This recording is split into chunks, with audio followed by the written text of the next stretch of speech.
খালাম্মা আপনাদের খাবার রেডি আছে, খাইতে আসো। মামনি সব রেডি করছো? না, মেয়েটা তো ঘুরে না। হ্যাঁ, আমার ওই যে মরিয়ম তার মেয়ে, মা মারা যাওয়ার পরে ওর বাপে আমার এখানে রেখে গেছে। খুব লক্ষ্মী মেয়ে। মামনি আবির বাবাজি রে আর একটা মাছের পিস দাও। সরি, আমি দেখি নাই। কোনো ব্যাপার না, কোনো ব্যাপার না। আর কলটা কোথায়? ওইদিকে। কি একটা অবস্থা। ভাইয়া আমার না ভুল হয়ে গেছে, আমি আসলে দেখি নাই। সরি। বারবার কেন সরি বলছো? আমি তো কমপ্লেন করছি না।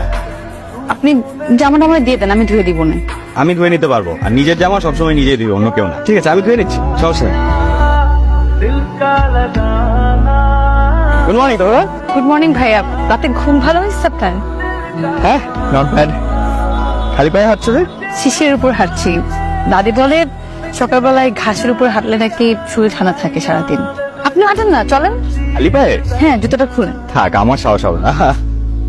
চল ব্রিজটার দিকে যাই। চলেন। চল। তো পড়াশোনা কি করছো? অনার্স ফার্স্ট ইয়ারে। তো লাইফ নিয়ে প্ল্যান কি? আবির ভাই, মাঠের ওই পাশের জীবনটা তো আমি দেখিই নাই। আমার আবার লাইফের প্ল্যান। আমি এতিম মানুষ, মা বাবা নেই, আমার আবার লাইফ নিয়ে কি প্ল্যান থাকবে? আমার কোনো প্ল্যান নেই। দেখো, তোমরা এভাবে চিন্তা করবে না, মনে সাহস রাখো, দেখবা সব ঠিক হয়ে যাবে। তুমি কিন্তু আমার এক্স গার্লফ্রেন্ডের মতো দেখতে।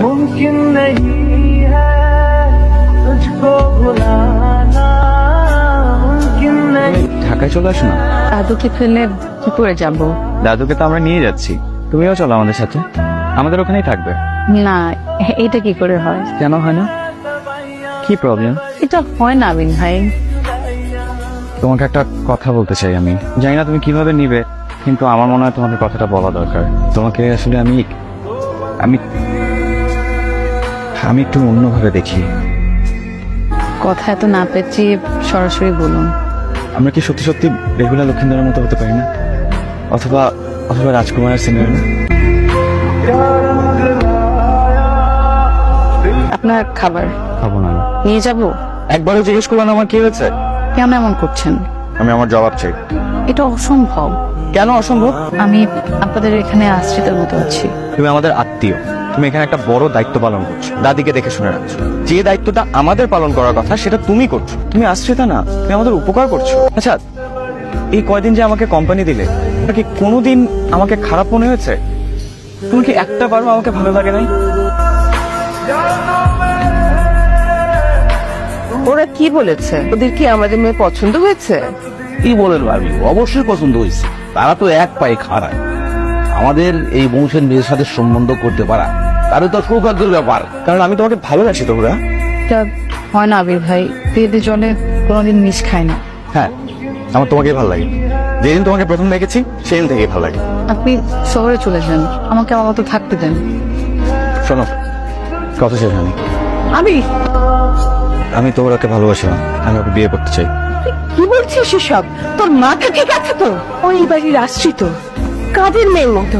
আর এটা তো বাংলা সিনেমা না যে কাদের মেয়েকে বিয়ে করা সম্ভব। সব দোষ এই মেয়ের। ও তার প্রেমের জাল বিছিয়ে আমার ছেলেকে স্বীকার করতে চেয়েছিল। কথাটা তুমি ঠিক বললে না বৌমা। একজন আরেকজনকে পছন্দ করতে পারে, ভালো লাগতে পারে, কিন্তু প্রেমের জাল বিছিয়েছে এ ধরনের কথা বলা ঠিক না। ভাইয়া শুনছিস, তোরাকে নাকি খুঁজে পাওয়া যাচ্ছে না। পাওয়া যাচ্ছে না মানে? কোথায় গেছে? কোথায় গেছে কেউ জানে না। আবির আবির, আচ্ছা মেয়েটা অনেক ভালো রে ভাই, অনেক লক্ষ্মী। আজ ভেবে এই হীরার টুকরাকে পায়ে ঠেলে দিস না।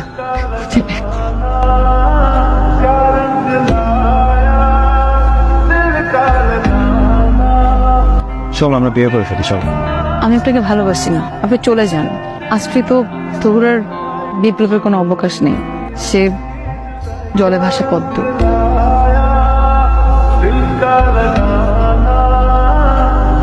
আমি সারা জীবন তোমাকে আগলে রাখতে চাই।